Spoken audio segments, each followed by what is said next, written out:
प्रतिबिंब, तो जो दर्पण होते हैं वो क्या होते हैं कि प्रतिबिंब बनाते हैं, यानी जो प्रकाश की जो किरण होती है हमें जो दिखता है तो वो प्रतिबिंब ही होता है। क्या होता है? प्रतिबिंब। तो प्रतिबिंब किस तरह से बनता है? क्योंकि हमारे अंदर, हमारे आंख के अंदर क्या होता है? लेंस लगे होते हैं, वो भी उत्तल लेंस, दो तरह के। और अभी मैं आपको आगे चल के पढ़ाऊंगा, लेंस के बारे में भी बताऊंगा। लेकिन उससे पहले जो प्रकाश होता है, प्रकाश का परावर्तन होता है, तो उस परावर्तन किस पर होता है? परावर्तन किस पर होता है? एक चिकने तल पर होता है। जैसे ये मान लीजिए ये सरफेस है, वो भी चिकना सरफेस। तो यहां से जब ऐसे आएगा प्रकाश और फिर उसी डायरेक्शन में लौट जाएगा। कुल मिलाकर जितने डायरेक्शन पर आएगा ये समझ लो कि ये क्या है? ये है परावर्तक तल। ये क्या है? ये परावर्तक तल है। अब यहां से आया प्रकाश और यहां से निकल गया, तो यहां पर जितने एंगल पर इसका कोण बनेगा उतने ही एंगल पर ये कोण बनेगा। इसे हम क्या कहते हैं? Incident ray.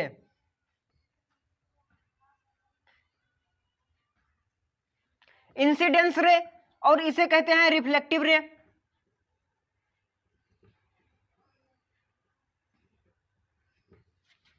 रिफ्लेक्टिव रे। और ये क्या होता है? ये इसके बीच में बना हुआ कोण होता है। और यहां पर मैंने नॉर्मल डाल दिया, नॉर्मल। तो ये क्या हुआ कि अब यहां से जो लाइट आएगी वो लाइट उतने ही एंगल पर निकल जाएगी। तो इसका नियम क्या हुआ कि कोण आई बराबर, ये इंसिडेंट का कोण आई बराबर कोण रिफ्लेक्टिव, कोण आई बराबर कोण आर। यानी परावर्तक तल और परावर्तक किरण और परिवर्ती, यानी क्या होता है? परिवर्ती किरण, ये किस में होते हैं? एक ही तल में होते हैं। और फिर अब यहीं से निकल कर आती है इमेज। इमेज यानी प्रतिबिंब। तो प्रतिबिंब कब बनता है? जब दो तरह से किरणें आती हैं, यानी बहुत सारी किरणें। मान लो ये सब सारी, इतनी सारी किरणें हैं, ये निकल गई कुछ किरणें, ये चली गई, ये चली गई। पर इतना ही नहीं, अब ये जिस एंगल पर, यहां पर मान लो एक एग्जिस्ट पॉइंट है, यहां पर ये जाके सारी किरणें मिल गई, तो प्रतिबिंब यहां पर बनेगा। प्रतिबिंब कहां पर बनेगा? यहां पर बनेगा। लेकिन अब यहां पर इमेज भी दो तरह से हो जाती है। एक हो जाता है वर्चुअल इमेज और दूसरी हो जाती है रियल इमेज। इतना समझ में आ गया ना? जिन बच्चों को समझ में ना आया हो वो कमेंट कर दें।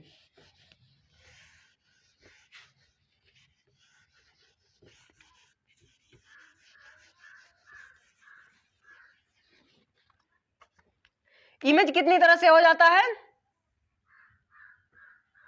दो तरह से।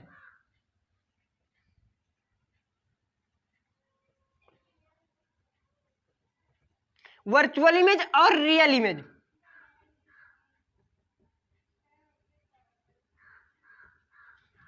आभासी प्रतिबिंब और वास्तविक प्रतिबिंब। अब ये प्रतिबिंब कब बनते हैं? अब मान लेते हैं ये आभासी प्रतिबिंब। ये प्रतिबिंब कब बनेगा? जब प्रकाश की किरणें, अब मान लेते हैं कि यहां पर एक दर्पण है, फॉर एग्जाम्पल अवतल दर्पण, यानी सॉरी उत्तल दर्पण। उत्तल दर्पण।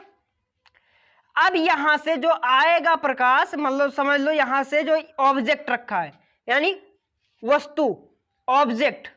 अब यहां पर जब ये ऑब्जेक्ट रखा है तो यहां से जो आएगा इस पर किरणें पड़ेगी, इसकी किरणें इधर से रिफ्लेक्ट हो जाएगी। अब इधर रिफ्लेक्ट हो गई।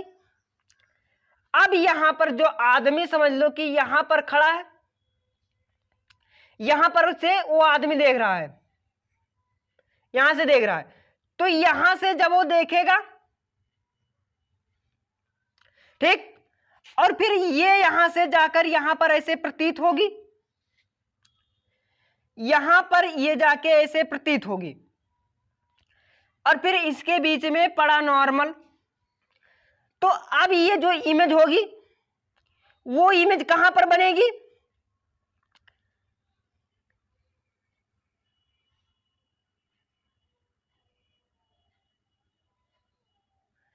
यहां पर बनेगी,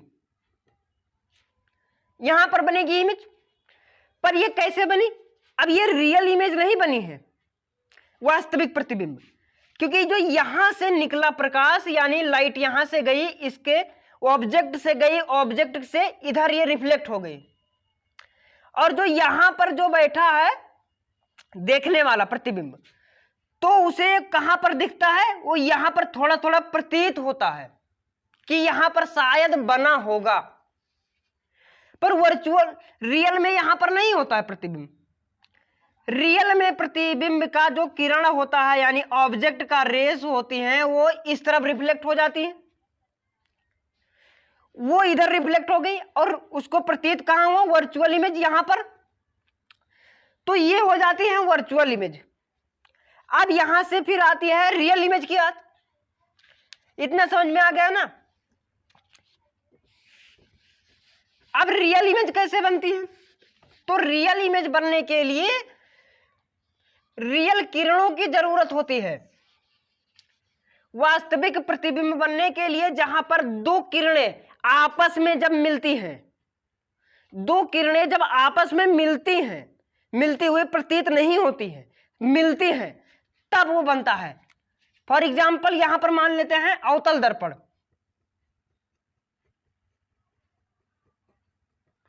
अब यहां पर मान लो ऑब्जेक्ट धरा है, ये है ऑब्जेक्ट, और इस ऑब्जेक्ट का जो यहां से गई किरणें यहां पर ये चली गई,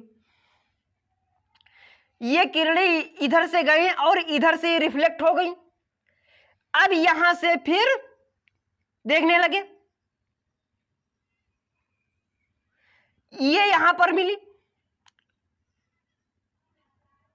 यहां पर इसका पॉइंट बना, तो जो वहां पर पॉइंट बना तो वहां पर कौन सी किरणें मिली, रियल रेज, रियल किरणें मिली, मतलब वास्तविक प्रतिबिंब बनेगा। तो जहां पर दो वास्तविक किरणें आपस में मिलती हैं वहीं पर बनता है दो यानी रियल इमेज बनता है, वास्तविक प्रतिबिंब बनता है। अब यहीं से फिर बात आती है कि जो दर्पण होते हैं, यानी दर्पण क्या है, दर्पण यानी मिरर।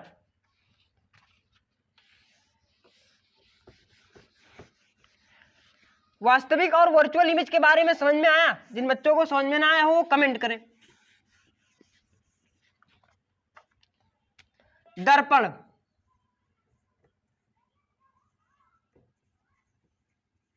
मिरर। तो मिरर क्या होता है, मिरर एक चिकना तल होता है।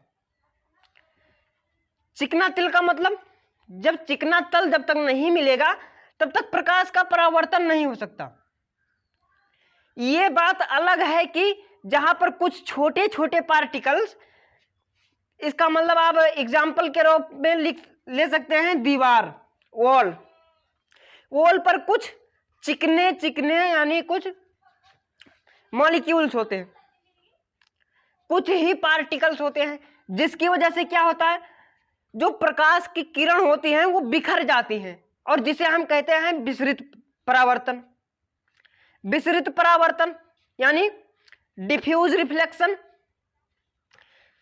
तो जब वहां पर होगा तो वहां की जो प्रकाश है, अब यहां पर मान लेते हैं कि ये कोई ऑल खड़ी है, ऑल खड़ी है, अब यहां पर कुछ चिकने चिकने पार्टिकल्स हैं, और इस तरफ एक समझ लो पूरी की पूरी दीवार खड़ी है। और दीवार क्या होती है, दीवार क्या होती है, चलो बताओ। दीवार क्या हम उस पार देख सकते हैं? नहीं देख सकते, दीवार के उस पार नहीं देख सकते। अगर जो उस पार हम देख सकते तो हमें जो दीवार है यानी विसरित परावर्तन भी नहीं होता। ठीक, विसरित परावर्तन भी नहीं होता। तो क्या होता है कि जब प्रकाश आता है, अब मान लो यहां से प्रकाश की किरणें आ रही हैं बहुत सारी,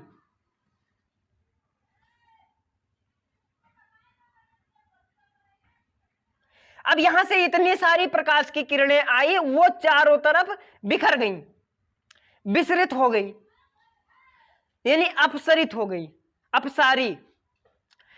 तो जब यहां से इतने सारे प्रकाश की किरणें बिखर गई, तब क्या हुआ,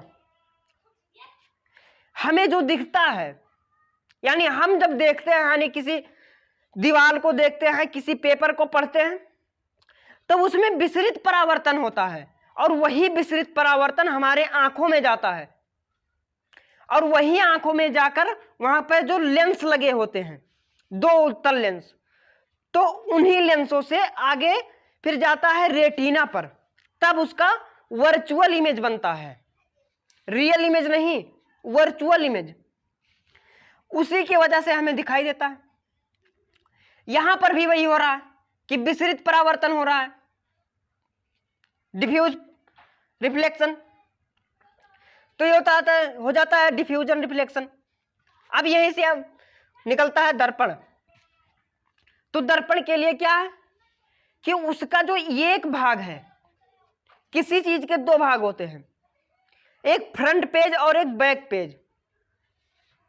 फॉर एग्जाम्पल, अगर जो हम मान लें इस व्हाइट बोर्ड को, तो इस व्हाइट बोर्ड के हम सिर्फ अभी सामने देख पा रहे हैं, इसके उस तरफ क्या है हमें नहीं पता, इसके उस तरफ क्या है हमें नहीं पता, पर उसका उस तरफ भी एक भाग है जो दिखता नहीं है पर है। तो क्या है, उसी तरह जो दर्पण है यानी मिरर है, तो उसका भी एक साइड पर क्या होता है, एक साइड पर यानी लेड ऑक्साइड लगा दिया जाता है, लेड ऑक्साइड, आयरन ऑक्साइड या फिर सिल्वर ऑक्साइड। इतने सारे ऑक्साइडों से क्या किया जाता है, इनमें से सिर्फ एक से उस पर क्या होता है कि उस पर पेंट कर दिया जाता है, जिससे क्या होता है कि उसके दूसरी तरफ हम नहीं देख सकते। क्यों नहीं देख सकते, क्योंकि दूसरी तरफ पेंट लगा है, प्रतिरोध लगा है, हम उस तरफ नहीं देख सकते। उसी की वजह से प्रकाश का परावर्तन हो जाता है, इस तरफ से आई इस तरफ से गई। पर अगर जो उस तरफ से इधर चली जाती तो अपवर्तन हो जाता, रिफ्रैक्शन। पर यहां पर क्या हो रहा है, अभी तो हम रिफ्लेक्शन के बारे में पढ़ रहे हैं, आगे हम रिफ्रैक्शन के भी बारे में पढ़ेंगे। तो रिफ्लेक्शन के लिए क्या होना चाहिए, दर्पण। अब यहां पर दर्पण तो समझ में आ गया, पर यहां पर दर्पण आपको दो तरह से मिल जाएंगे। दर्पण दो तरह से मिल जाएंगे, एक होता है समतल दर्पण,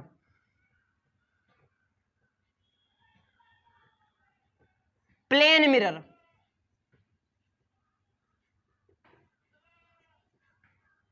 प्लेन मिरर, और एक होता है गोलीय दर्पण।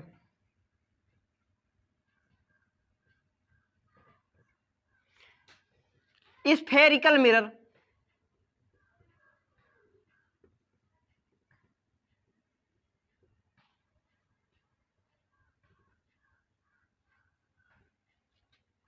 Spherical mirror. तो समतल दर्पण में क्या होता है कि हमारे जो घर में होते हैं समतल दर्पण, फॉर एग्जाम्पल के लिए ये मान लेते हैं, ये क्या है, शीशा। ऐसे शीशा ना बोलो, कम से कम इसकी इज्जत तो कर लो। इसे हम क्या कहेंगे, दर्पण, मिरर। तो ये कौन सा दर्पण है, समतल दर्पण है, प्लेन मिरर। तो अब इस प्लेन मिरर में प्रतिबिंब कैसे बनेगा, ये क्या है, प्लेन मिरर। अब इस मिरर के उस पार हमें दिख रहा है, सिर्फ इसके उस पार। अब यहां पर ऐसा नहीं है कि यहां पर हमने लगा दिया तो यहां से हम देख रहे हैं कि इसके पीछे व्हाइट बोर्ड है, ऐसा नहीं। इसके पीछे क्या है, इस दर्पण के पीछे क्या है नहीं पता, पर इसके पीछे हो सकता है लेड ऑक्साइड का परत लगा हो, सिल्वर ऑक्साइड का परत लगा हो, लेकिन जरूर लगा होगा, क्योंकि जब तक लगेगा नहीं तब तक प्रकाश का परावर्तन नहीं हो सकता। अब यहीं से जब प्रकाश आता है और हमारी आंखों तक जाता है तभी हमें दिखता है कि हमारी इमेज उसमें बनी है। पर अब यहां पर प्लेन मिरर में अपनी पूरी प्रतिबिंब देखने के लिए हमें कितना चाहिए, कितना बड़ा होना चाहिए मिरर, यह भी देखना है ना। तो प्लेन मिरर क्या है, अब यहां पर मान लेते हैं प्लेन मिरर में कि अब यहां पर ये क्या है, एक प्लेन मिरर है, यहां पर ये बैक साइड से पेंट है। अब यहां पर इसके सामने जो है वो यहां पर कोई खड़ा है,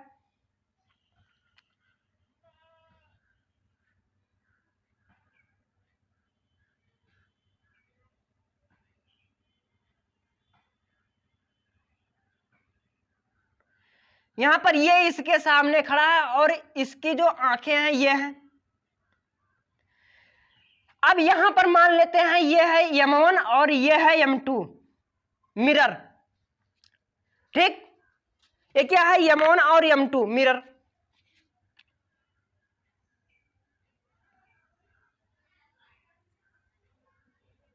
मिरर है तो अब इसके यहां से यानी इसको मान लेते हैं इसका जो हेड है यानी सर है वो है H। अब इसकी आंखें E है, E फॉर आई, और इसका जो फुट यानी पैर है। अब यहां से जो इसकी आंखें से जो प्रकाश जाएंगी वो इसके पैरों तक जानी चाहिए, और जो पैरों की इमेज है यानी पैरों की जो किरणें हैं वो उसकी आंखों तक पहुंचनी चाहिए, और इसके यहां से यहां तक बिल्कुल छपा होना चाहिए। तो जब इसके यहां पर इतना जाएगा यानी क्या होना चाहिए, H बराबर M1, ठीक, और फिर E बराबर F, E बराबर F। तो कोई जरूरी नहीं है कि प्रतिबिंब के बराबर ही यानी जो ऑब्जेक्ट है ऑब्जेक्ट के ही बराबर होना चाहिए दर्पण। कम से कम यानी अपने शरीर का पूरा प्रतिबिंब देखने के लिए आधा अपने जो ऑब्जेक्ट है ऑब्जेक्ट के आधा शीशा होना चाहिए यानी मिरर का होना चाहिए, तभी उसमें जो ऑब्जेक्ट है ऑब्जेक्ट का पूरा प्रतिबिंब बनेगा, पूरा इमेज बनेगा। तो यह प्लेन मिरर। अब फिर यहीं से बात होती है गोलीय मिरर की यानी स्फेरिकल मिरर, गोलीय दर्पण।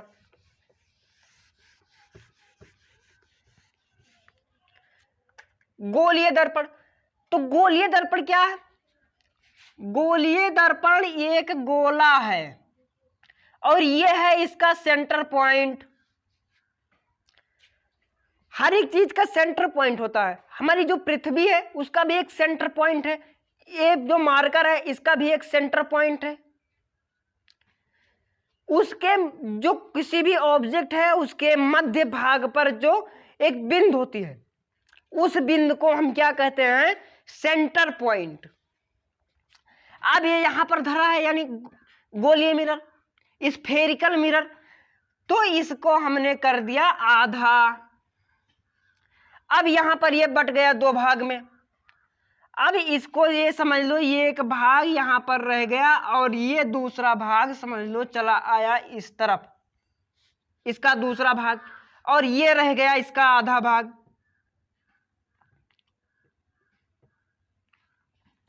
ये रह गया इसका आधा भाग। तो इसके हम क्या करेंगे, ये जो यहां पर धंसा हुआ पार्ट है और ये है उसका उभरा हुआ पार्ट,